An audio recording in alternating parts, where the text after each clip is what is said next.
Okay. Welcome to the Fresh Bunch podcast. Good morning, good afternoon, good evening, whatever time of day that you are listening. I'm Mike. I have in the room with me Joel. I have the great Mimi Pacheco. And we have Ryan Black by Zoom. And our podcast guest today, I've heard a lot about this man. His name is Jodan Zetzsche, and he is the owner of Rocking Bar Z Consulting. Floriculture industry, yeah. Welcome. Thank you so much. It's a real pleasure to be here. No, the pleasure's ours.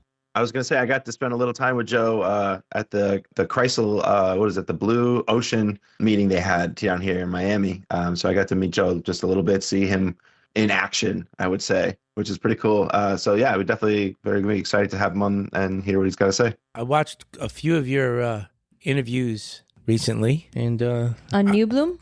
Yeah. Mm-hmm. Yeah, and I know you're going to get into your backstory, but I was always fascinated. I used to be in the bouquet business. That was my thing many years ago. And I was an independent guy trying to get into big chain stores. And I was kind of successful at it regionally in the New York metro area. But I do remember, and I'm going back, 20, 25 years ago, I do remember that the company that you were the head of for quite some time what was like the trendsetter. Always. In retail flowers inside a mass market environment. And I'm really, really interested to hear more about that. Not because I heard so much about it from a long time ago. Yeah, they really were. You were like the model from what I remember. Mm-hmm. People used to fly in to Texas to see the new HEB displays. New store. How did they do it? What did they put out there? And I heard they were doing weddings and events and all kinds of stuff. So I think that's really cool to talk about. So yeah. When we get to it, please, I can't wait to hear about that. Sounds good. Yeah, and I'm very blessed to have, worked for 35 years with HEB, just a little Texas family chain. And so it was an incredible experience. Started as a checker and worked my way up through stores for 10 years, ended up running a store. Went back to school, got my MBA, and was then a produce buyer, a regional leader for produce and floral. And then for the final 16 years of my career, I led the flower business for HEB and led it through a really fun and crazy transformation that, I think really yielded great results, a great business embedded in a really great company. But how the hell do you convince the big dogs who make the decisions, the ones that are, the ones that make the big moves? Like, how do you convince them that we're not going to just do these couple buckets by the register anymore? Now we're going to build these new stores, and we're going to plan for flowers, and we're going to plan for plants and seasonal and all that stuff and all the hard goods that go with it. And we're going to give this square footage. You're going to pay square footage so I could put flowers. How did you convince them to do that? Because that was a big switch because it wasn't the mainstream back then. The mainstream was a couple of small buckets by the register, if you're lucky. Maybe they were in the back, maybe in the corner, but the biggest thing, maybe there was a small flower case, I don't know how did you do it? I'll tell you, it is a challenge. The flower business is a very small part of, a large mass retailer like that. I used to say that, my business really was a rounding error, even though it was a very large business. I grew the business from around 80 million annual sales to well north of 400 million annual sales. But during that time period, I was working in a company, right, that grew from 25 billion to 48 billion in annual sales. And so it's still a rounding error. Part of it is the fact that I stood on the shoulders of really smart people before me that fought hard. Part of it was the fact that I had built a career at HEB that included some great relationships with mentors. And the interesting thing about working in a company for 35 years, and at that point, I think I had worked in the company for something like 20 years, was that I had grown up in the company with other leaders and some of them moved faster than I did. And so, some of the leaders that were above me, I had worked with or for multiple times. And that's part of how I got the opportunity. The leader that called me up and said, "Hey, our current floral leader is going to step down from the business, really wants to focus on her family. Would you like to run the flower business?" I actually worked for her when she was a second store leader on assignment in a store, and I was her bakery manager with it, 2 years into my career, year and a half into my career, and we had worked with each other as we both moved up. And so that gave me opportunities to at least have people that I knew that I could go to and say, "You know what, this is BS." That if you're going to build this new store with the flower department of this size in this space, you might as well not put it in there. Just remove the flower department. If we're not going to do something that's consequential enough to have a customer recognize what we are doing, and with the right space, with the right tools. When I took over the business, there were flower shops that didn't have a sink. You know how incredibly important water is to anything related to fresh cut flowers. And these poor florists were trying to do it, bringing buckets of water from the back room.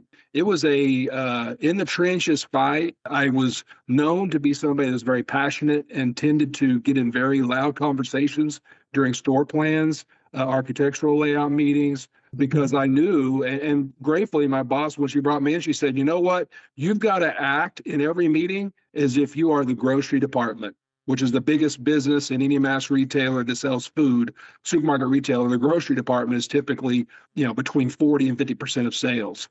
It's all that center store food with all the stuff on the shelves, and typically has dairy and frozen as well." She said, "You've got to act like them in every conversation, be that dramatic, that forceful, but you also got to have all of your ducks in a row and know your business inside and out so you can talk numbers when you need to." And it was just a gradual process. First, of fighting for the right space and the right location of the store, and we found that location right at the entrance, right across from the fresh produce department, where we had the great visibility. But then it was about really saying the same thing over and over and over everywhere I went, every store leader, every senior leader. Our goal is to be full service florists. We are not a supermarket floral department. We're not a department at all. And I would tell people, why would you have a department named with an adjective? Floral. Floral what? Floral scented laundry detergent? Floral scented basil? Floral. Great point.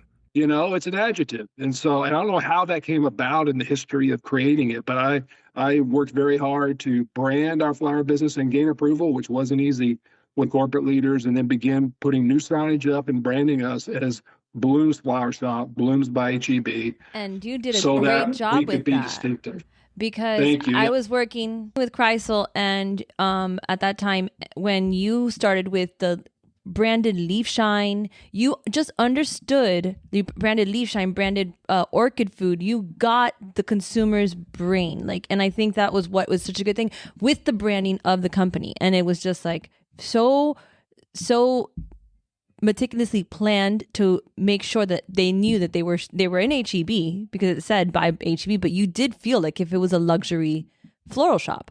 Yeah, that's the key, right? Is in my opinion, and what I told everybody, and my team would speak this mantra: we will know we're winning when our customers wonder if we are part of HEB or if we're leasing space from HEB and are actually a florist company.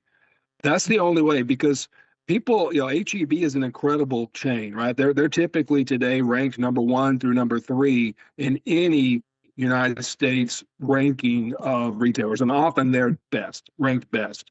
But their brand is a great brand for quality, for price, for service, for community, and for support of Texans. But it's not a great brand for floral design. You'll see somebody in a red HEB shirt, which is the typical color of the uniform shirt, and think, "Oh, that's a great floral designer. I'm going to have them do my wedding."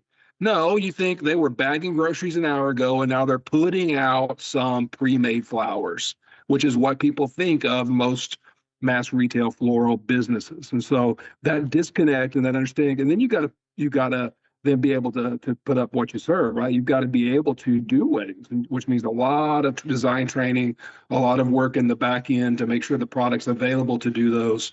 And it was just a journey of, one step at a time, one florist at a time, one floral shop at a time. But it was transformative and was really fun to lead and be a part of. Man, I can't remember when, but I remember that I used to service some big supermarkets in New Jersey and New York, and they would be taking a trip to Texas to go and see the new HEB that they built. I remember them doing that. Yeah. One of the cool things about working for a really well-known regional chain that's privately owned is that they do share information with other retailers like them that you're confident you'll never compete against. And this went on for years and years. Charles Butt, who is the one who ran the company from the early 70s. He's the grandson of the company founder. He was very good friends with the Wegmans, very good friends with the leaders of Publix, very good friends with the owners of Schnucks in St. Louis, with Myers in Michigan. And so, there was a lot of information sharing and a lot of planned trips. I was a produce buyer. I went to Rochester to meet with the Wegmans produce buying team to talk through how we were buying lettuce and could we contract lettuce. And this was in the early days when nobody really contracted anything. The crazy thing was I went to see them in January in Rochester, and then they came to see us in July in San Antonio. Now that's completely backwards, right? That doesn't make sense, because you make much more sense to come to us in January. In San Antonio, it's nice in January. It is hellish in July. But we did a lot of that information sharing, and that still continues today for sure. Now, one of the things people don't know is that back in the day, Charles Butt and Sam Walton were really good friends. Wow. And they used to spend a lot of time together. They were tennis buddies. They both had their own planes that they used to fly to visit their stores. They were both into that, both people first companies, and we're really good friends. And the story goes that then Sam tried to buy HEB from Charles, and Charles said, thanks, but no. And so then Sam decided, I'm going to build a super center. I'm going to start selling food. He created the first super center in Bentonville so they could kind of tweak and test it there at the corporate offices. The very second store that he built was in Harlingen, Texas, in the deep valley of Texas, the breadbasket of HEB, where HEB really grew from their second store on. And it was on, and it was war. Wow. Yeah. That's crazy. That's cool. That's like the Adidas and the Puma brothers. Yeah. That's cool. Right. And you grow up small, but then all of a sudden it's on, it's war. And there's nothing, a war between family and close friends is the bloodiest kind of war. Yeah. So they had you in the three, from what I know, and you can correct me if I'm wrong, of course, but I believe that bakery, deli, and floral are the top three gross margins. Maybe not dollar sales, but gross margins sales in the store.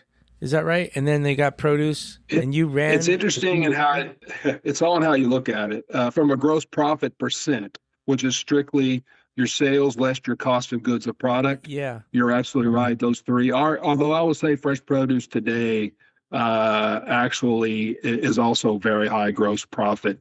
But of course, the thing about isn't it better today? Isn't it? Sorry to interrupt you, but isn't it better today because of growing processes and the quality's just better, and the flour and the produce has less shrink because of that? Versus Absolutely. 25 years ago? Yeah. It's true of all the fresh departments that data and information and processes continue to drive shrink out of the business as we get smarter, for sure.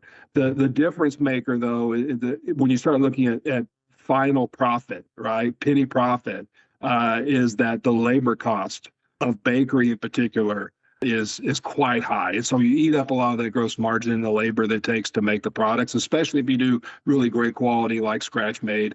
And then the other thing, if you get even deeper in the financials and look at return on invested capital, which is probably the most critical measure along with cash flow, you're really challenged in a bakery department because of the cost of all the equipment, all the ovens, the proof boxes, the fryers, the space it requires to do that, the electricity that it takes. And so on that measure, it's more challenging. So they have a high gross margin, but a lot of things eat into that. There's a more eat that here and there, and they are chewing it down to in the end, not as quite as high of a return on invested capital as, say, fresh produce or even some of the center stores. But Floral does a great job, especially if you have a robust full service business where you do a lot of in-store creation, because there you get higher average item prices, you get higher penny profit. So it's I always tell people, a lot of folks in the supermarket floral game are cutting hours. And my challenge to them is you can actually make more money, in my opinion, if you simply leverage those hours to create more in-store creative work at a higher price. But the quality's got to be there. But if the quality design is there and you can sell 35% of your flower sales in in-store creative product where you're charging a design fee, but you're creating that giftable or more high-end product, that really helps you be profitable and still have labor, still have 18% of your sales in labor. Mm. But it's hard to see that if you don't really understand the math. Can you go to a grocery store and not see things like that? Can you just go and shop? Or are you analyzing everything while you're in the store? I analyze every retail that I walk into, and I'll be on vacation, right? Somewhere, South America or Hawaii or wherever I go on vacation, and I'm hitting a couple of retailers a day just because I want to see what they do different. And I'm seeing wins, and I'm also seeing critiques, but it gets in your blood. It's really hard to not see that. I was obsessed. I used to go around when I was making bouquets. I used to go around to different stores that weren't my customers, and I would buy their bouquets and bring them back and tear them apart and figure out, I was telling this story maybe a year or two ago, that maybe even more than that, but I told them that I used to go to stores and buy your bouquets and bring them back and try to figure out how do you make 5 or 10 stems look so big. Yeah. It's funny. You can tell a flower person when they're walking a competitor because they're pulling the bouquets out of the buckets and they're immediately turning them upside down and counting stems. Yeah. Counting stems. And nobody else is going to turn that bouquet over and look at the stems. Nobody. They'll never even look. Yeah, I would be in grocery stores with my dad, and he would literally be doing that all the time. No, but count stems. Then you look at the UPC to see if you can figure out whose it is. Whose it is. Can you tell by the UPC is who made that? And it's you really know when competitors are in your floral shop or when you're visiting. It's obvious. Yeah. Yeah, I was obsessed with that. And then, the answer to my question was, because I was a price buyer. So I bought price so I can, compete and get some business. But the trick all along was just buy the best quality and you'll have the biggest, best looking bouquets. And so it was a long road for me to kind of figure that out, that price is kind of important, but quality of what you're buying, if you want to impress the customer's customer. That's absolutely right. And if you think about it, expanding on that comment, the quality as far as base life is concerned, how long it lasts in her home. Yeah. That's the piece that, mass retail has done a lot of work to get a lot better at. But I still think that some folks don't really put the effort into ensuring that their flowers last longer. And, of all the fresh stuff you buy in a store, everything else you buy that people say, well, you can measure the freshness of a chain by their meat quality or from their produce quality. But I would argue that everything you buy that is fresh and from a store that can rot, right? You stick it somewhere and you don't look at it. Mm-hmm. You put that milk in the fridge. Yeah. And then the only thing you go by is the date. And then some of us immediately throw it away. Some of us will sniff on it. I think it's still okay to drink this, right? Are you watching us? Right? But fresh flowers, that's exactly right? She takes them home. She puts them in a vase where she can see them, and she watches them throughout the day. And she sees those roses open up and perform. And she is watching to see the first stem that fails. And she knows exactly when that happens, right? And there's no other item like that. But all too often, retailers will go to price, or we'll begin to, especially in today's environment with the high cost pressures that retailers and the competitive nature of what's going on right now, especially with tariffs. You have folks taking their eye off the ball and they're making decisions that save a few pennies, but that perhaps will make those flowers not last as long in her home. And she will know. She will notice. Right. And at some point, she'll try somebody else and move. I had customers that would go to one store versus another and tell me that because they said the flowers in your store here last longer than your store there. And you could go and dig in and find that process, right? I remember one store, it was during the winter, our short winters, but their rose display was right underneath the heat vent and it was blowing heat on that rose display. And if I hadn't heard that from a customer, we wouldn't have walked in there and noticed. It's a really high ceiling, big store, but we were cooking those roses because of the way that vent was blowing them right on there, right? And that's the kind of detail that you have to really make sure that you always win and your flowers are always better than everybody else's. And price is not nearly as important as quality of base life and fresh cut flowers, in my opinion. 100%. Even design is not as important as she wants them to perform. And if those roses turn head down the second day, she's done. And I think that's just not for only in the mass market. I think that's in that's wholesale, the whole retail chain, florists. Throughout the whole chain. I think, and that's why certain customers are stuck on brands, and they're stuck on customers of ours are stuck on specific brands and specific varieties, and yeah, because they're getting that from that, and they don't want to deviate from it, even if it's cheaper. Absolutely. And then there are the other side of the spectrum where your prices are too high, I can't buy. Yeah. Yeah, and you really think one of the things that I would suggest to people who are listening that are buying flowers or merchandising flowers, you really have to break that customer down into which customer is it, because in a large flower business, you actually have multiple types of customers. And when you think about them as a group, you begin to kind of think about merchandising differently and pricing differently. And so, for example, most supermarket retailers have one customer, and that customer is their best customer from a frequency perspective. They're buying on average 4, 5, maybe 6 times a year. And that's your best customer, right? There's nobody really typically, very few customers are buying weekly. But that customer that buys 5 or 6 times a year, it's typically a she. She's typically buying flowers for herself and her family, and she feels guilty about doing that. And so she's really looking for price, quality at price. And if you look at all retailers in the United States today, I would say the chain that does the best at taking care of that customer is Trader Joe's. I mean, they have great quality fresh flowers at really low prices, so she doesn't feel guilty buying flowers for herself. They're the new but then wholesaler. You have that customer. I also Trader Joe's is the new wholesale florist in your neighborhood. Yeah, they are. They absolutely are doing that as well, right? For an independent florist who has a wedding or a few orders, it hasn't pre-booked flowers, they can go there and get great quality hydrangea, especially at a great price. Yep. And they're fresh and they turn and they have enough. They always have 6 or 7 buckets of hydrangea to make sure that they're able to take care of it. You go there on a Friday morning, and it's a lot of florists for sure. Yep. For sure.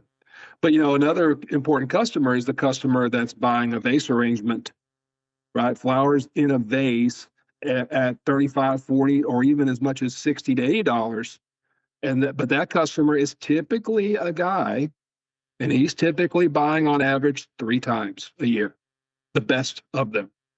Valentine's Day, Mother's Day, and one more time.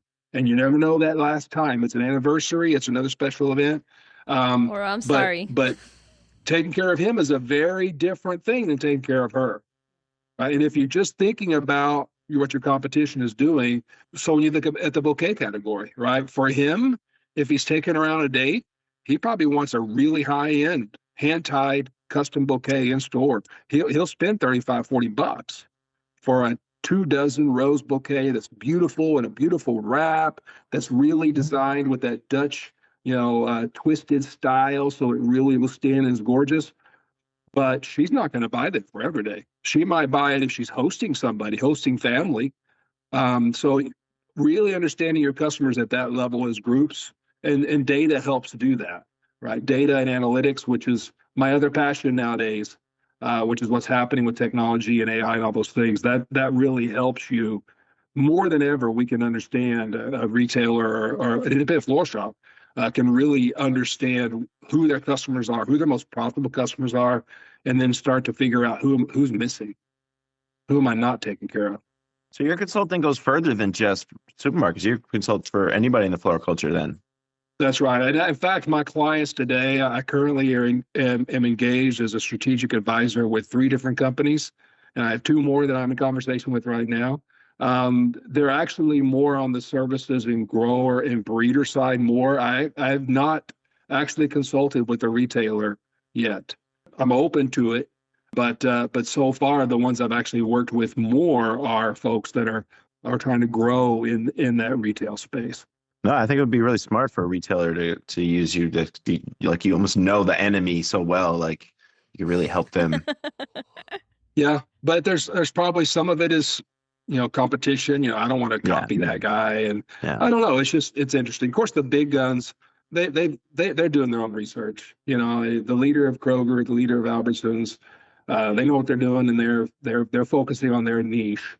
But I've talked to a couple of the smaller retailers, but just haven't connected in that way. But open the conversation. That's interesting. So I had noticed in the past, I don't know, maybe 5 to 10 years, closer to 5 than 10, I would say, that a lot of the breeders are now asking the supermarket buyers' opinions on varieties. And even more so, they're inviting them to like their open houses and to their showrooms, and they're saying, "Hey, Joe what do you think was of at this?" was at the deli show. Yeah. Oh, Yeah, he was at Chrysanthemum Week. No. Yeah, that's right. Yeah, Deli but Floor then is you actually talk to one growers, of my. They're one of my customers. Yeah. No, you're right. I think those guys are the best. Those guys are the best. Oh, they are. Yeah, for chrysanthemums, they're tops, and also they're just fun people. But David and JD, cheers to you. Yeah, you're fun people. They are for sure. Yeah, and Deli Show where they put on for the week, Chrysanthemum Week, is just an incredible experience. I was really blessed to be there all week and walk through with different growers as well as walk through with different retailers. And yeah, I think the breeders have realized that there's a kind of a push pull that goes on, right? I mean, the grower is primarily focused on yield and profit per hectare. They want to be trendy and they want to have what that retailer wants, but they really want to focus on what's going to be most profitable for them first, and they want to test it first. They really don't want a retailer, honestly, to see a new variety till they put it in their ground and they make sure it'll work because they don't want it to fail. So I just think that there's a lot of opportunity here to break through the paradigms a little bit and to think about, again, it's everything can be sold profitably at the right price if the customer thinks it has the value at that price. Not everybody's going to buy a Rolls-Royce car, but there are certainly folks that will spend a heck of a lot of money on a Rolls-Royce. And sometimes I think there are varieties. I think that if you look at David Austin roses and what's happened with garden style roses that don't last as long, that aren't as productive per hectare, but they produce these really gorgeous roses that look so fabulous when they open up, look almost like a peony. And customers, the right customer approached the right way, will spend money, will buy that profitably, profitable for all, profitable for the retailer, for the grower, and for the breeder. And so I think sometimes it's good to connect somebody from the retail side who really understands different customers, again, and the different customers they have that they're looking to serve differently, and look at some of those varieties differently and say, this variety you can charge more. Just the challenge is everything ends up being a commodity eventually. So it ends up in that same consumer bunch with everything else. So you got to harvest that value while you can, and make sure you maximize it while you can. But as a breeder, it's really challenging because you can't approach a customer until you have enough in the ground with the grower. So you're kind of working all 3 at the same time. Get the customer excited, but not too excited because it's going to be at least 3 months before you can have it. And that's only if the grower has space and is willing to put it in the ground. And that's for something fast like carnation, right? For roses, 3 years before you even get to productivity, it's more challenging. But I do think that sharing data, sharing customer experience from customer all the way back to breeder, all the way back to the geneticist who is looking at the genome of these flowers, that's the future, because that's where real value lives. And again, living in this new world of AI and all the components of AI, including synthetic biology, as we connect that journey through all, sharing data through all, the world is going to change rapidly for the flower business, because now we really can understand that customers want that. Customers want roses that have fragrance. Yeah. And with genetic modification, we can do that. And Yeah, they want them to back. last. Well, we could, they spent a lifetime taking it out, and now they're spending a lifetime putting it back. Yeah. That's right. Oh, it'll come fast. AI is fast. Things are coming fast. That's a great segue. Yeah, we talked a lot about AI the last time I was with Joe, and Joe knows his shit. He knows more than most of I would say most of anybody in this industry. He's probably one of the people in the forefront. It seems to be as far as research and what he had to share with the rest of the group and stuff like that. So I was very impressed. So if you want to get into that, we could definitely talk some AI stuff. It's definitely something I'm passionate about. I was blessed when I retired from HEB about a year and a half ago, and just thought about what I want to do. What do I want to do? I'm not just going to sit around. What do I want to do that's different? And I knew I wanted to have a continued impact on the industry. And about 5-6 years ago, I read the book by Ray Kurzweil, The Singularity is Near. And if you haven't read that book and you want to know the foundation of what we're living in, including a roadmap of what's coming in the next 10 years or so, read that book. He wrote it in 1999, and he predicted at that point smartphones. He predicted driverless cars. He predicted artificial intelligence, artificial general intelligence, and super intelligence. And he did that back in 99. He led the voice recognition team for Google.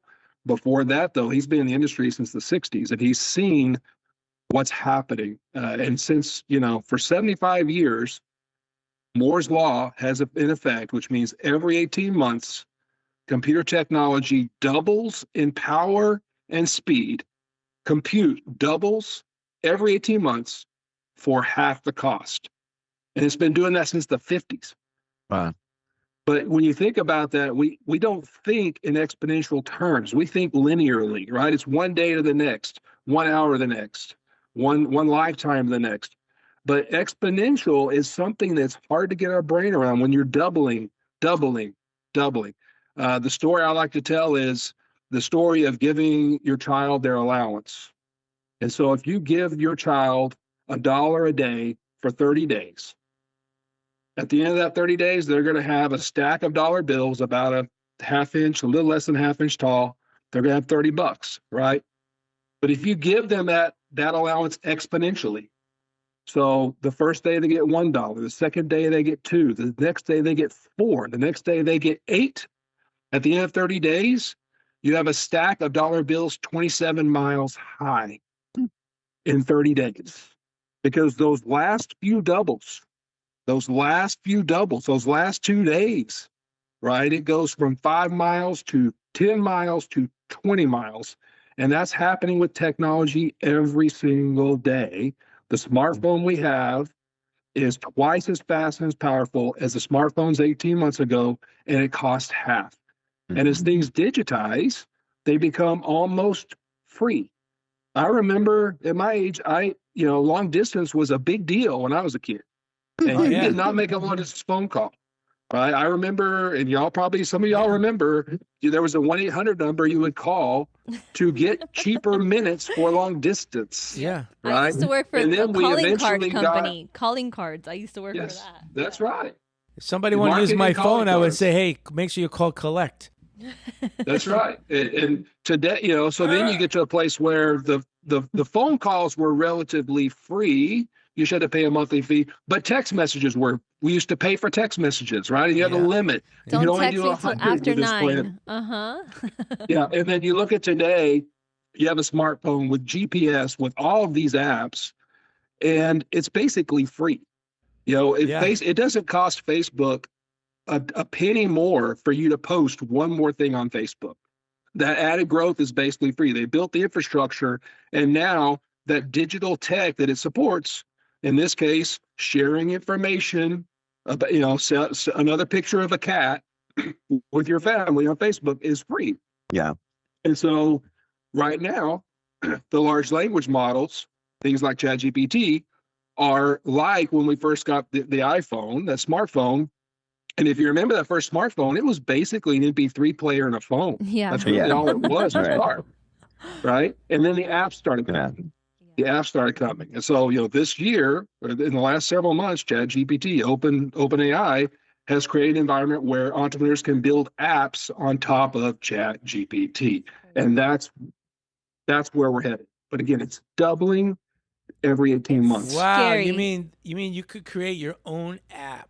It's happening right now. It's happening right now. Massive businesses being built. So 3 different retailers, Wow. Albertsons, Schnucks, Walmart, all announced over the last couple of weeks, partnering with an AI-based company, 3 different companies that have built a business on top of these models to serve them in regards to how they order and manage inventory and manage recipes for fresh foods.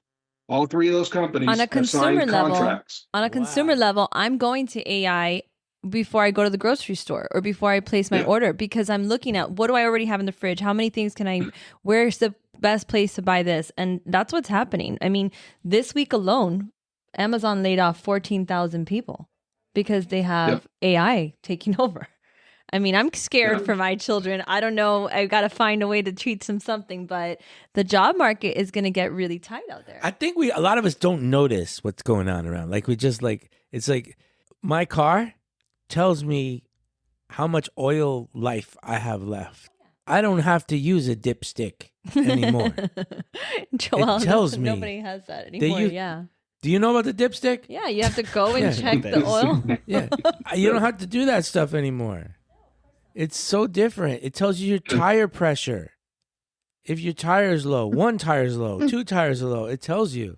And when you're in Phoenix, you can call a Waymo and get in a driverless car. I did this when I was in Phoenix, and it will drive you. And I guarantee you, I felt safer in that car than I did in all the Ubers I took on that same trip. Parents are taking the Waymo. The parents are now there's a Waymo teen app where you can put your kids in, and they're taking them to practice and all the other stuff, and it's crazy. Do you think like in 10 years there's gonna be Waymo levels where like you get like Waymo Black and like a nice car shows up, and you get like a normal Waymo and like a shitty car shows up? Yeah, there is.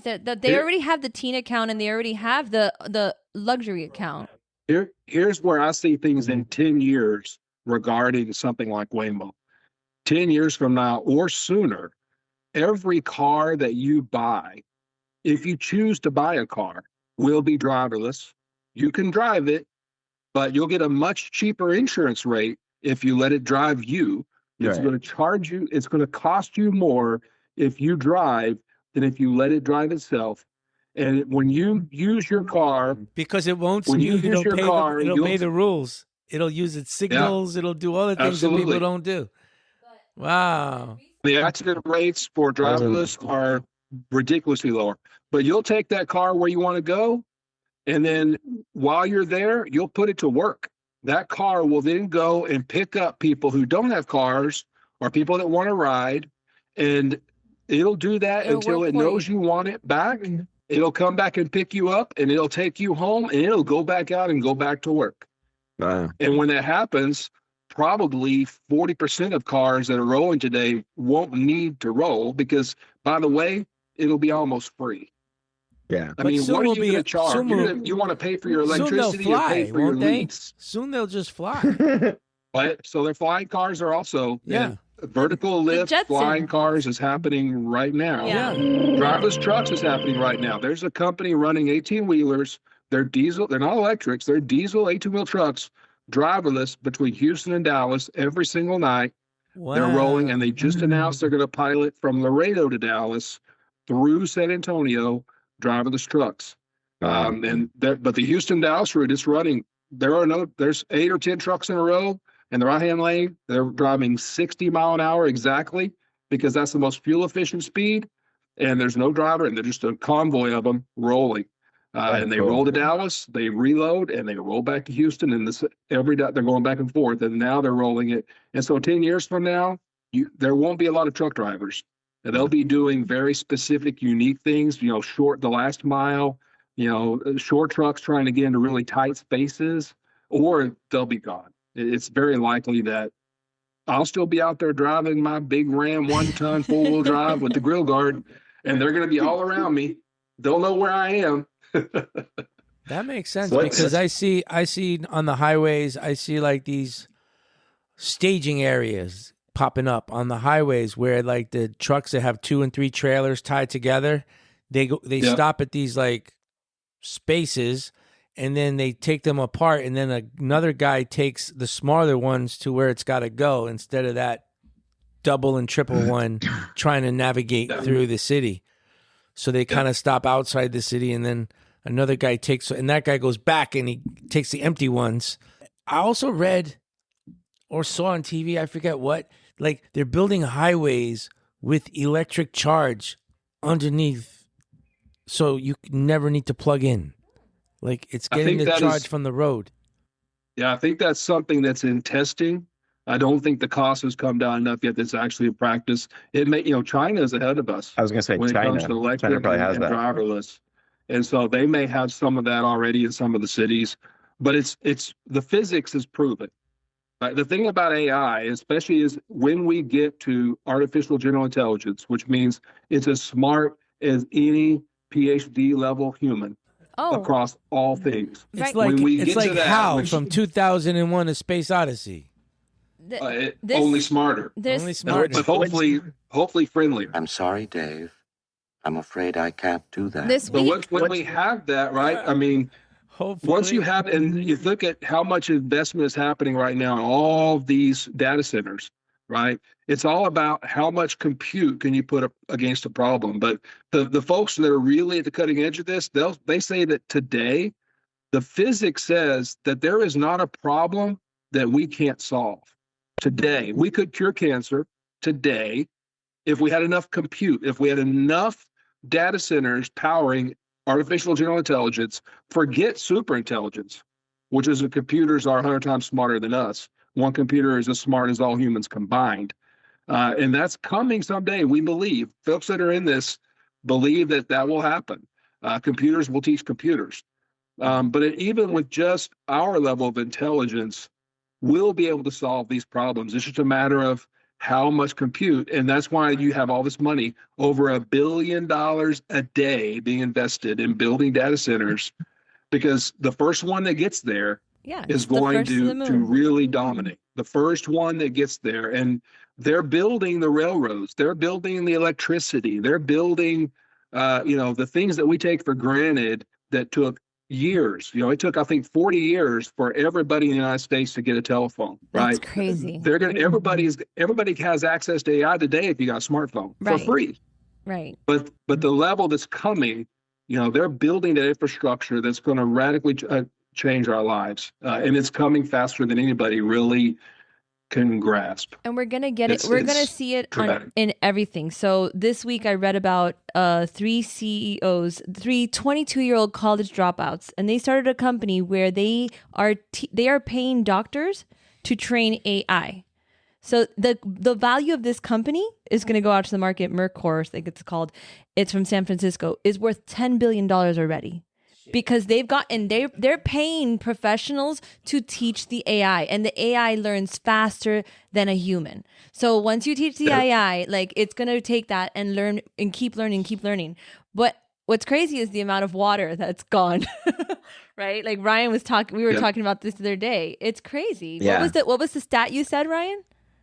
I saw it was an art installation from a university, and it was like a clear fish tank and a sink faucet set up to it, and it showed every time a click from a ChatGPT or a Sora or something like that, every time you click, how much water is used for each click that you do, and the tank would fill up little by little.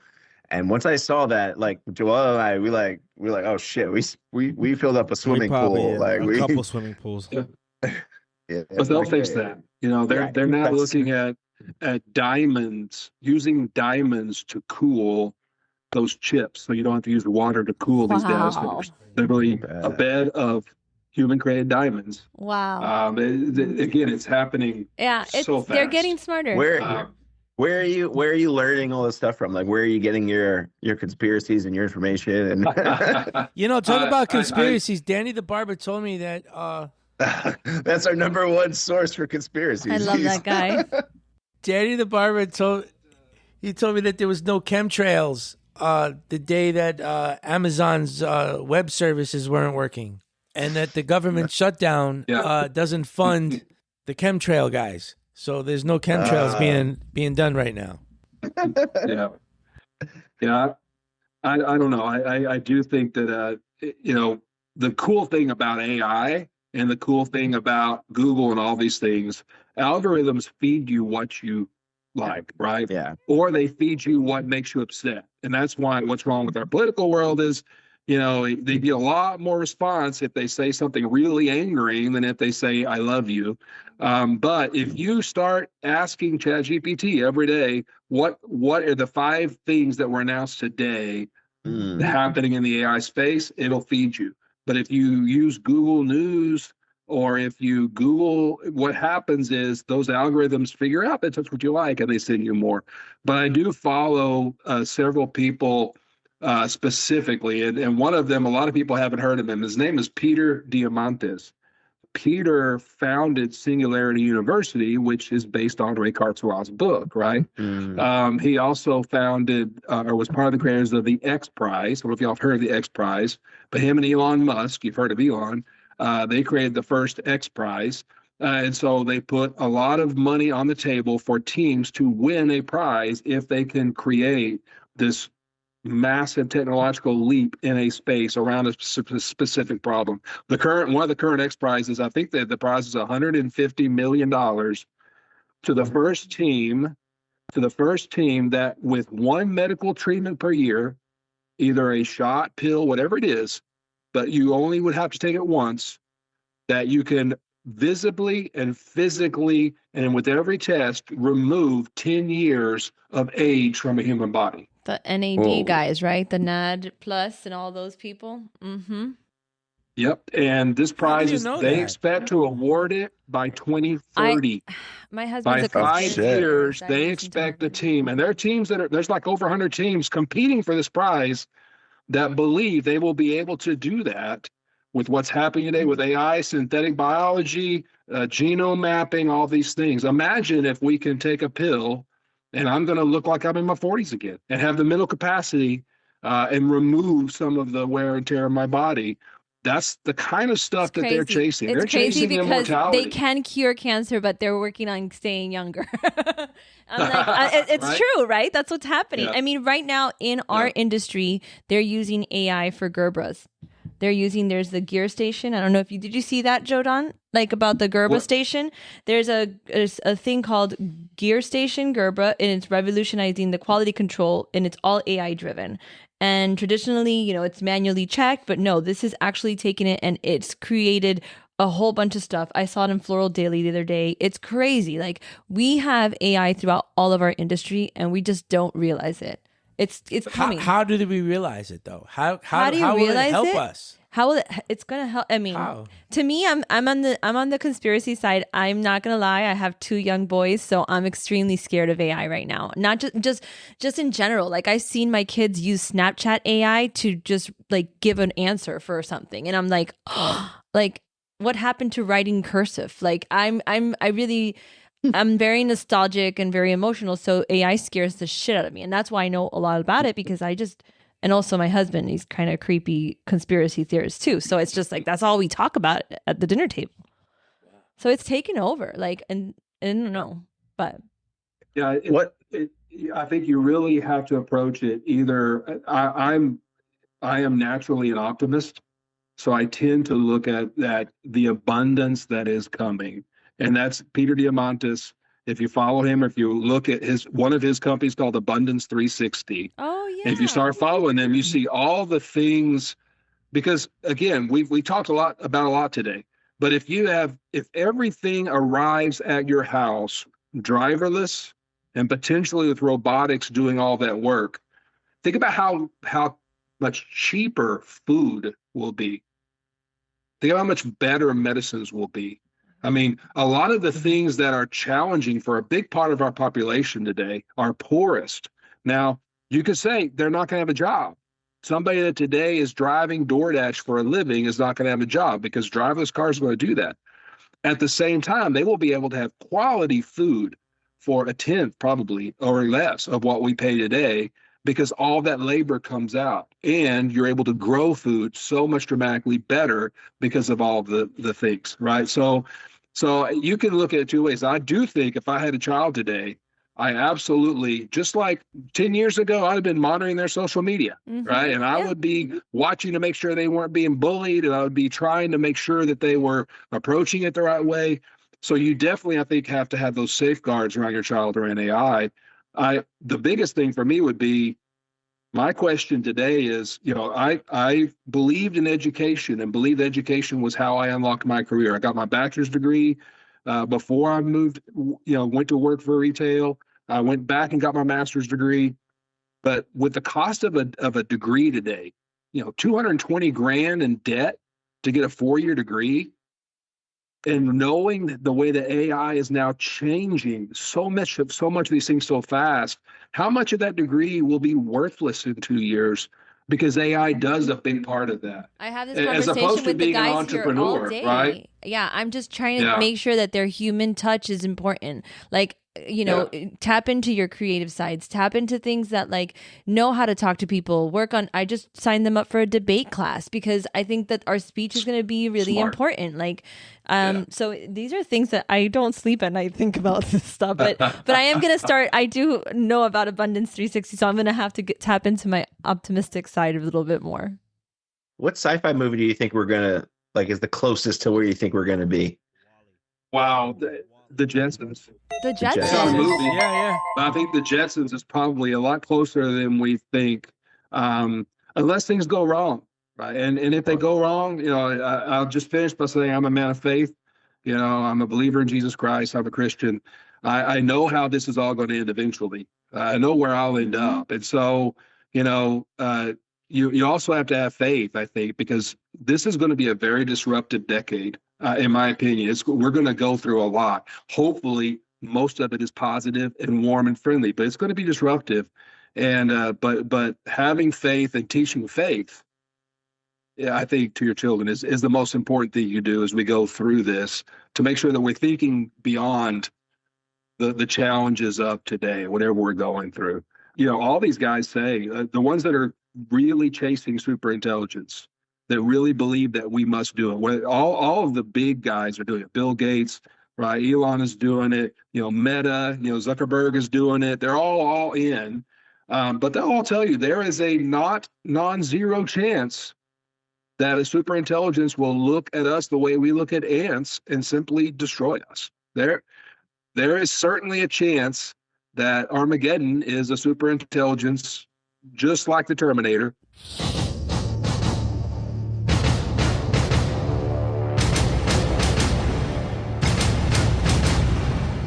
They're realizing that we're aware, right, and doing that. There's certainly a chance of that. We have a lot of time between now and then because today we just shut the power down. Until all of our power and everything is controlled by them, we can shut them down. But there's a growing movement saying, we need to stop this. But in my opinion, you can't stop it at this point. And at this point, we've got to, and the folks I follow talk about, we need to build a maternal instinct in everything we're building today. We need it to be our mommy. We need them to love us as their children, because it's going to be smarter than us. And if it loves us and takes care of us, then we'll be coddled and enjoyed, and we'll have experiences and all those things. But please, and I'm with you. The human touch is going to be more. You don't want the AI to have good moods and bad moods. What if they would just wake up and in a bad mood today? What are you asking for, Michael Black? No, I mean, I just feel I hear what he's saying. The AI just could wake up one day. It was nice to you yesterday, but today, you're pissing me off, and I'm gonna. Well, they say the ones that are scared the most are the ones that are creating it. And then that's exactly what Joe's saying. There's got to be a way to teach it the value of a human. You know what I mean, and what to protect. Yeah, but them. there's the dark side to everything. Everything. Has so when a dark people side. are trying to put these AIs together to do good, there's probably some people out there doing bad. doing 100%. the opposite. There's people. Have you seen how good hackers have gotten? It's because of AI. Yeah. It's because sure. of AI. And now Yeah, And scamming. Oh, you're gonna get so scammed. I keep Oh my getting god. text messages asking me to call them to finalize the loan that I applied for. the new iPhone has a scam like blocker. And it completely takes it. Like I have a separate column of just spam calls that I don't even get because I turned on an AI that says, that's on the iPhone. Have you seen the trends on social media of like the wife sending the husband pictures? Oh, there's a handyman coming to fix the fridge, and it's an AI guy in their kitchen, and then he's got his shirt off now, and like, and the husband's texting back like, "What the fuck is going on?" But there are kids are using it to put a homeless person inside their house, and the parents freak out and they're calling the cops. Oh my god! That is one thing I would say is for children and for the elderly. I lost both my parents over the last 4 years, but the two things I would tell you around that is make sure that that your elder loved ones understand that if they get a phone call or a video, if somebody FaceTimes them on their phone and it looks like you and they say to take their money out and send them to you, they say that they're in jail and they need to be bailed out and send money, they need to be taught and understood that can be faked today. The worst actors could do that. They could send something to your mom that looks like you saying, "Mom, I need your help. I need money." The other thing I would say is request for everybody, video your parents right now, especially elderly parents. Get them on video talking and get as much of time of them as have them tell you their stories on video. Because what can be done today is you can use that and create a digital form of them so that you can remember their voice and hear them tell their stories and ask them questions and they can answer based on what they know, of them. I did that with we should ask a huge gift. Oh man, we should have an Ask Mike on the website or something like that. I mean, just him answering questions. Your digital avatar doesn't work for you. You can sit at home and crack a beer, and your avatar is doing Zooms for you and making decisions. Is this really Ryan? Are we looking at Ryan? Is Joe real? So Joe Dunn, I have a couple questions. I want to go back to a little bit talking about our industry, and this is like I don't know if I'm happy or scared after talking. No, you should let's take a page in Joe's book and be positive. My wheels are turning, because we're all struggling in the flower business on some level. We're struggling either with labor, we're struggling with tariffs, we're struggling with supply chain, we're struggling with people acquiring other people. And then on my side of the fence, then you have the wholesalers that are struggling, and then you have the retailers. Everybody's struggling on something. How's AI going to help us? How can we use it? Well, today, I think the most critical thing that everybody can be doing is focusing on their data and make sure that you are. So the first thing we should do in the floral industry is make sure that every frickin' color of every single variety has its own UPC. And we're tracking that with the UPC. Today, so many retailers are still getting their flowers in an assorted box under one UPC.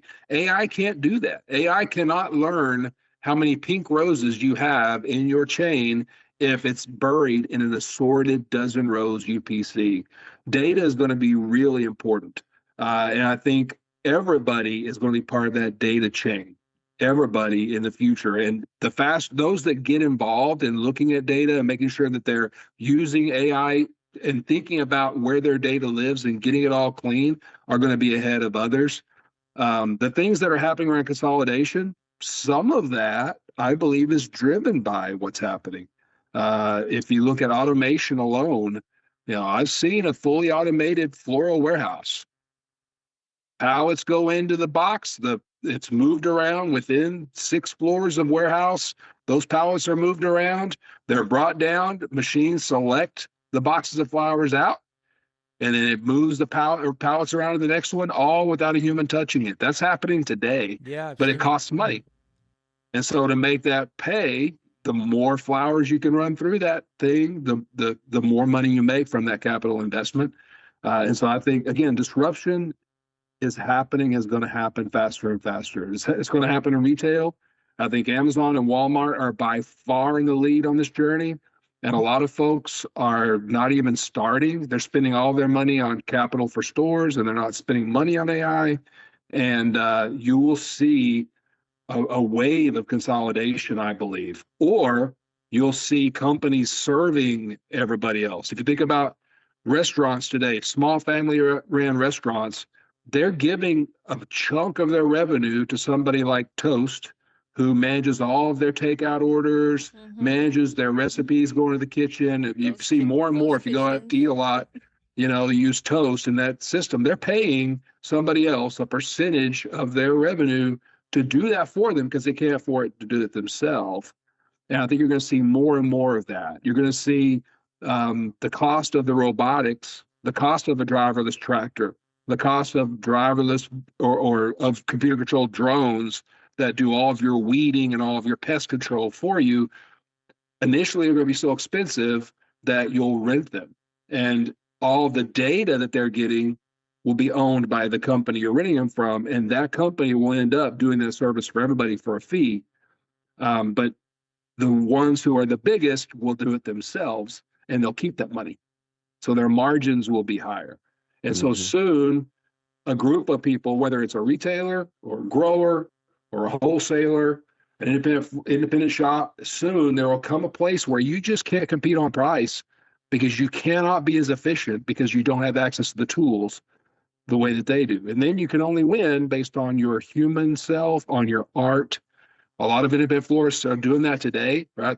It's their design skill and their relationships that drive the business for them. They're not going to make a lot of money from .com orders because the big guns will do that, right? They'll do it automated. A machine will make the vase arrangement. A robot will put it in the truck. The truck will drive it to delivery, and a robot will walk it up the door and hand it to her and post on social media that I just delivered these flowers. And so, to compete, just like restaurants today, they're using Amazon Web Services for their websites and all their storage. They're using Toast for all their systems. They're making less money, but they make really great food that is unique to that neighborhood. And if everybody knows who they are and loves to go there because they treat them well and they're part of the neighborhood. I mean, there's an Italian restaurant 3 blocks from me. I live downtown San Antonio. The Cicciarelli family has been there for at least 2 generations. And I go to that restaurant because I know who made that food, and it's family recipes from Italy. And I will, I'm not going to get some robot prepared Italian food from some fast food chain of the future. I'm going to go to him because, I mean, his mom is running the register and his kids are waiting tables. That environment will stay. That'll stay. But a lot of folks will get bought out. There'll be bigger and bigger companies doing a lot of these things because the cost of entry will become so high and the cost differences. Food should be 50% cheaper. The people that can do that first are going to own the market share, and they'll start buying up everybody else. I saw a post yesterday from Chris Beals from Coronet from Comet Sales. They have 20 guys right now camped out for a week. I think it's a week. 20 people camped out, and they're all writing the code to develop AI for us to use as analytical tools.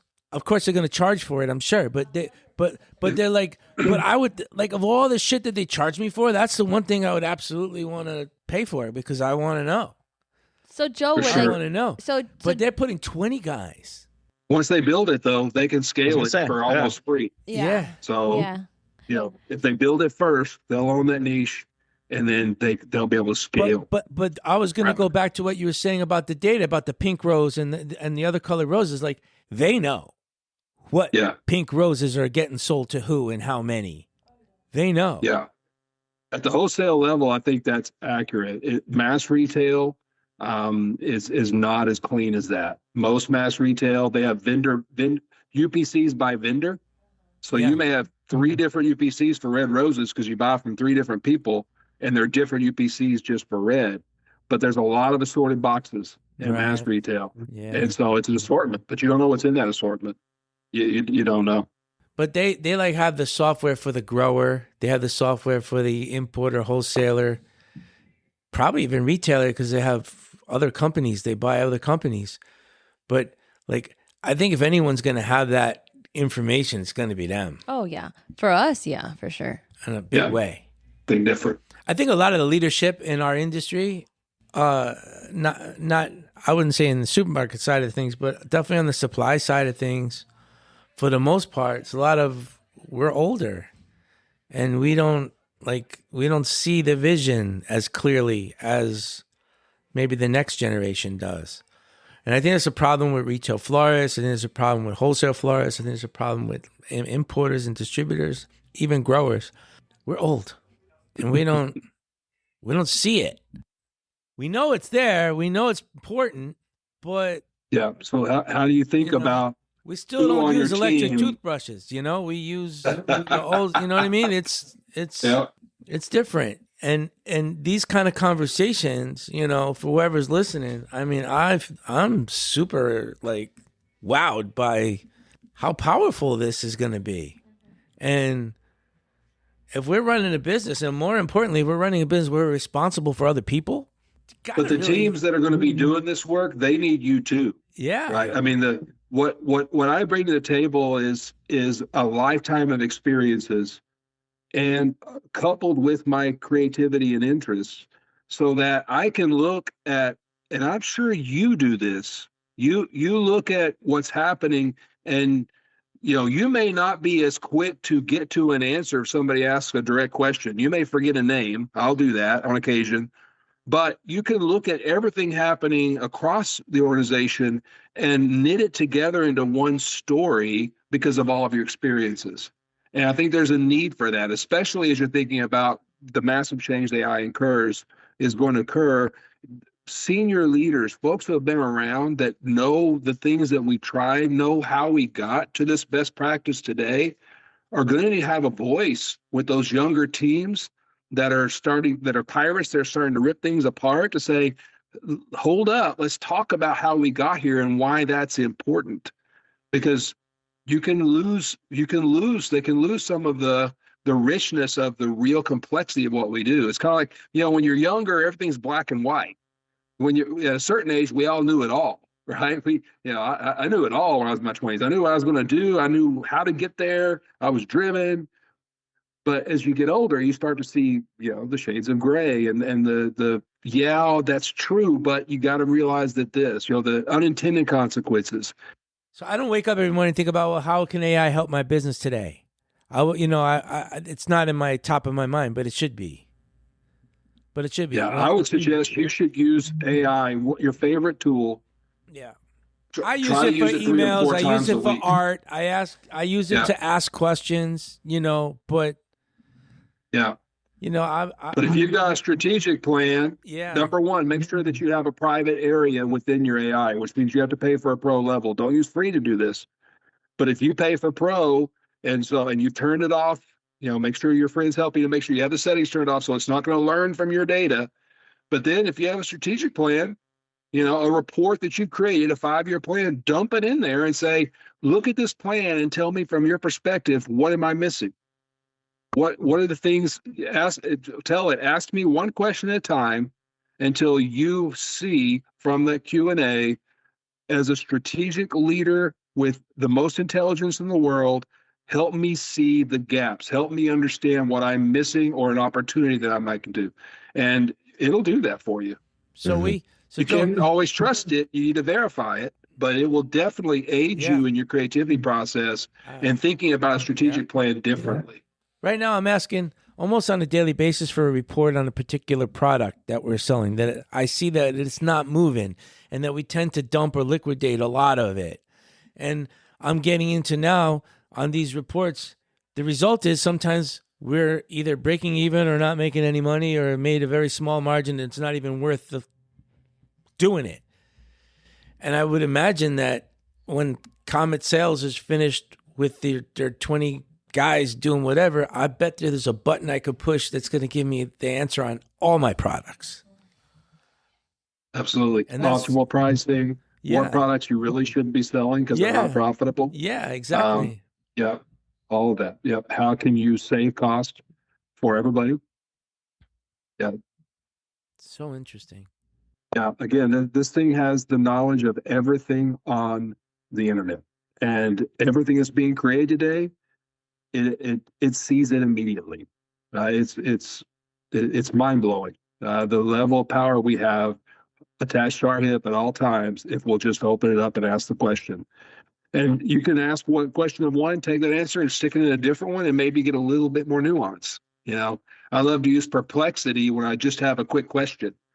I no longer Google anything. I ask perplexity, I want to go have Italian food. What restaurant is open within 2 miles of me? Perplexity is your AI of choice? That's what I use for questions. Okay. So on my smartphone, I don't use Google. I have a perplexity page where I can just open it up and just search or ask a question. I tend to use ChatGPT more for more intensive conversation and work, strategic work. But if I'm looking for a restaurant, I need an address, or I need, an answer to a quick question, I use Perplexity for that for free. I do pay for ChatGPT. I know some folks, though, if you're more technical and you really like to get into some of the code type stuff, I hear that Claude is actually a little better at that. But they're all, they're Right. Again, they're twice as good as they were 18 months ago or sooner, and more is free. The stuff that you had to pay for, like some of the image generators and the video generators, now it's free, and what you're paying for is even better and even faster. Yeah. So but just pick one and use it, I would say. But be careful of privacy. Make sure if you're using it for corporate data, make sure that you are paying and you've turned it off so it's not learning from you, so somebody else can't learn from your data. Wow. Yeah. Simple. I ask Google questions and the AI answers me. Yeah, they've added that component. They have. Yeah. And they're probably as good or getting as good as Perplexity. Perplexity just built a web browser that's just now starting to come out. So they're going to start trying to compete with Chrome and with some of these other web browsers. So I could tell you what I use today. Tomorrow, it may be a new company is going to create something even better. So what we have to do, we have to book you in exactly 1 year and see what has changed. Yeah, exactly. That's what we're going to have That'll to do. be fun. So I'll call you, That'll Joe. be fun. I promise I'm still going to be engaged and still learning. I don't doubt that at all. Good stuff. He's going to be bionic. He's going to have all kinds of AI You're going to look at Joe and be like, that's accessories. Joe? He's 10 years younger. Like, wow, you really look younger. Yeah, thank you. I took the pill. Ryan, you want to do some flower questions? Or Before you do that, I'm interested to know what the Teddy Roosevelt quote is behind you, Joe. It is the man in the arena. If you look up the full quote, but it's not the critic that matters. It's not the critic that matters. It's the man that's actually in the arena. And he grew up in a sexist day. I would say that woman is just as powerful, but it's just important. But it's the people actually in the arena, struggling, getting bloody, working, getting greasy. That's who's important. The critics are out there, in the comments and your social media feed, telling you what you're doing wrong and that you look funny doing it. They don't matter. But yeah, that's it. The full quote is the man in the arena. He's my national parks love, so yeah. I love Teddy. I like quotes from him. He's a hero. And I also see you have the book by the great Willie Almerlini behind you. I do, and it is autographed to me.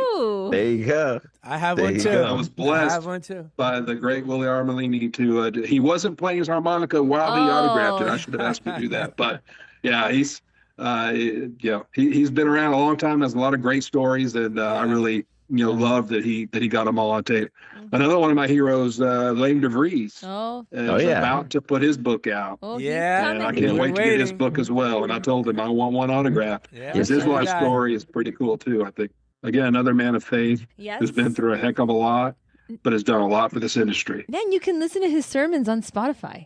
Yeah.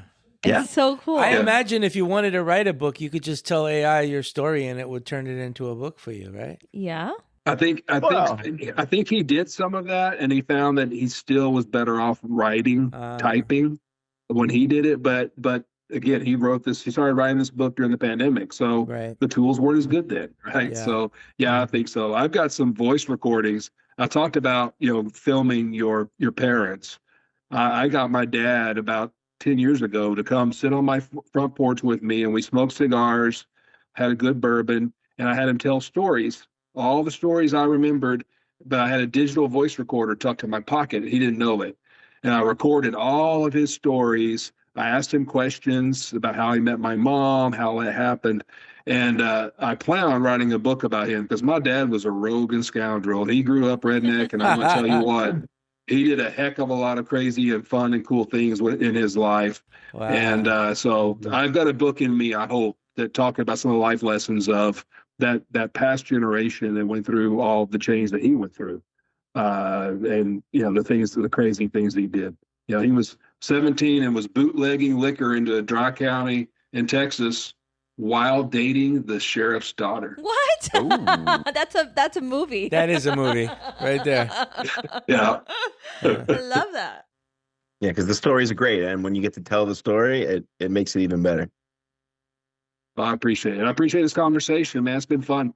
And you can tell I love doing it. So let's do this again, and reach out if I can ever tell you another story. We'll raise a glass. I've got some pretty nice bourbon here in my historic home in San Antonio. Come on by. I'll pour you a drink. Well, next time you're in Miami, we're right by the airport, so you got to come out down here. We got a full bar. Well, yeah, that's actually the guest gift. We usually we send you a whiskey glass. So perfect. Perfect. I love me a good bourbon. There we go. So Ryan's gonna ask you some questions, and then after that, we'll close it out. You can tell people how to reach you and stuff like that. Okay. Yeah, these are rapid fire. Try not to think about it too hard. Just go with your gut. Yeah. All right. In your opinion, what is the best sandwich? Wow. I say a Texas barbecue brisket grilled cheese sandwich. Whoa. I'm definitely getting one of those. We need to pause for a minute for just to think about that. Let that settle in. That sounds that visual. Good. Yeah, it does. Okay, what at the moment is your favorite flower? My favorite flower of all time is actually a magnolia flower, wide open on a magnolia tree. Not something you can harvest and use, but that's my favorite flower to actually experience would be a magnolia in bloom. Okay. If you could have one superpower, what would it be? Wow, that's a good one. I would love to be able to go back in time. Mm-hmm. Love to be a time traveler, mainly in the past. I'm scared of the future in some way. Yeah. Would love to go back and experience. I feel like you are Doc in Back to the Future right now for us. So this is pretty good. Just wait till we get to 87 mile per hour. Exactly. You won't believe it. What is the most overrated flower? Wow. I think a basic 50 centimeter red rose is overrated, especially to men. Men think that red roses are the thing, and they're not. What about the most underrated? Today, the most underrated flower, in my opinion, and I have to full disclosure, I work for Del Flor, but I think Santinis and the full variation of Santinis, those tiny little blooms, but you get 20 blooms per stem. Yes. I think they're way underrated. I love a big bunch of them. I agree. Yeah. Do you remember years ago when you were allowed to bring it from Holland and how amazing 5 stems of Santinis used to look? How big and bulky those bunches were? I don't think I ever noticed them whenever I was in Holland. It's been a long time since I've been in Holland. For the past 20 some odd years, we're not allowed to import them to the United States. But before then, it was like the coolest thing. Yeah. I remember going to Water Drinker, there by the auction house, and I wanted everything. I saw a Vanda orchid that was like 6 feet tall when I was at Water Break. It was this amazing, massive, huge Vanda orchid, and they wanted like 180 euros for it. I'm like, can I get this in my suitcase? Is there a way I can sneak this into the U.S.? It was really cool. Love it. Pick a movie, TV, historic figure to have lunch with. Teddy Roosevelt. Yeah, I was going to assume it might go there, but I like it. Good answer still. What is your go-to late night drunk food? Oh gosh, I would say it's probably chili with a lot of onions, but it's got to be Texas chili. What's the difference of Texas chili? Chili, listen closely, everybody. Chili does not have beans. If there are beans in chili, you're eating stew. You're not eating chili. Hey, that was my main problem with chili this whole time. Is every time there's more beans in there. You got to get it. Where was it created? Which is in Texas. Love it. That's a great answer. What kind of flowers do you want at your funeral? Wow, that's a good question. I really want my service to be amongst the aspen trees in the Rocky Mountains, but some wildflowers that were collected above the tree line. I call that my church. When you get up above 12,000 feet in the Rockies in the summertime, in July, and you'll see all these little flowers in bloom. That's where I'm at peace. That's where I feel closest to my Lord, and wow. So that would be what I would want. Yeah, I think so. I'm not a traditionalist. Don't do it. There's not going to be a casket saddle at my funeral. There's not going to be a casket. No, yeah. That's beautiful. That's probably the best one I've heard in all of our 100%. Episodes. I think that's the best one that I've heard. I really love that. Thank you. I agree. Wow. Last question. People want to get in contact with you. How could they reach you? You can either easily find me on LinkedIn. If you look on LinkedIn /JoeDonZ, JoeDonZ, or you can go on my website, Rocking Bar Z, all one word, rockingbarz.com. And there's a contact button right there where you can get in touch with me. But my email is joedon@rockingbarz.com. Well, thank you. This was really interesting for everyone. It's a real pleasure. I appreciate the conversation. I really appreciate meeting y'all. Yeah. And I'll take you up on it. Next time I come into Miami, I promise I'll reach out, see if I can, drop by and give you guys a hug in person. And we'll probably, then I'll have to be like, we only have another hour to chat because I got to catch a plane. I can talk about this stuff. That's our specialty. Airport service is our specialty. Outstanding. Yeah. I really appreciate your time. And I really think that a lot of people who are listening are going to reach out to you. I think this has been really a wake-up call for some people to learn something new and to be more of a forward thinker. And I think we're all grateful for your time. Thank you. So with this is the Fresh Bunch. Joe Don, thank you for being on the podcast with us. Ryan, Joel, Mimi, I'm Mike. See you next time. Cheerio.